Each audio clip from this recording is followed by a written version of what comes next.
go to Dimitri Burshtein, who's Eminence advisory economist. He joins me now live from Sydney. Good to speak with you again. Nice to see you, Chris.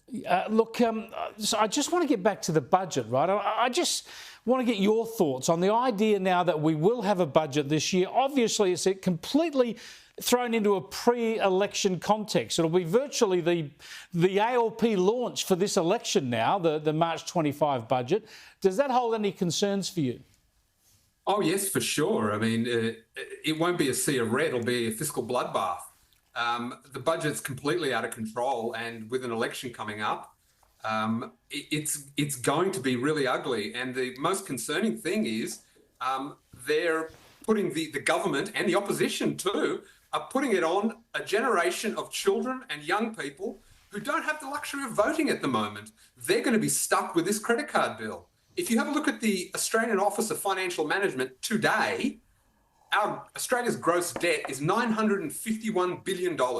Now, despite claims of budget surpluses and record tax takes, that's still $60 billion more than it was when the Albanese government was elected.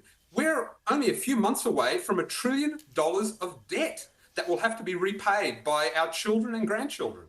So $1 trillion of debt, budget deficits as far as the eye can see, therefore no opportunity really to see our tax burden coming down in the near or medium term. But because there's an election, of course, Jim Chalmers and Anthony Albanese will throw more money around. They'll call it cost of living assistance and whatever. They'll present some rosy picture and the pressure will be on the coalition to see whether they can, oppose this or perhaps match it. I mean, I just think they're going to set us up for failure as a country over the next few years if someone doesn't actually grab the metal here and decide that we're living beyond our means. Oh, absolutely, Chris. But the issue is not looking at what the new spending is. Let's have a look at what the existing spending is. Yes, they'll spend 10, 20, $30 billion for the election, but there's like $700 billion baked into the budget already. I mean, one of the fastest growing items, as you mentioned, is the NDIS. Now, today, there are 680,000 participants of the NDIS. A few weeks ago, the new Minister for NDIS, Amanda Rishworth, said there are 5.5 million Australians who are disabled. Now, do we honestly think that that number of participants of 680,000 is going to go up or down? Do we honestly think that the growth rate of the NDIS, currently set for 8 to 10%, is actually going to go down? It's inconceivable. And as was mentioned in Senate estimates last week, 83% of the jobs created last year were in the non-market economy. That means public servants mostly and care economy workers.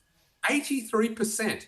The private economy, the generator of prosperity and wealth in this nation, is being asphyxiated so to finance the non-market economy. That's an extraordinary situation, an absolutely extraordinary situation. And the NDIS on its own could be driving a lot of this in terms of putting pressure on the labour market by so many people being employed by the NDIS and taking them away from the productive parts of the economy. Absolutely, Chris. I mean, 680,000 people, of which more than half, I add, are under the age of 18.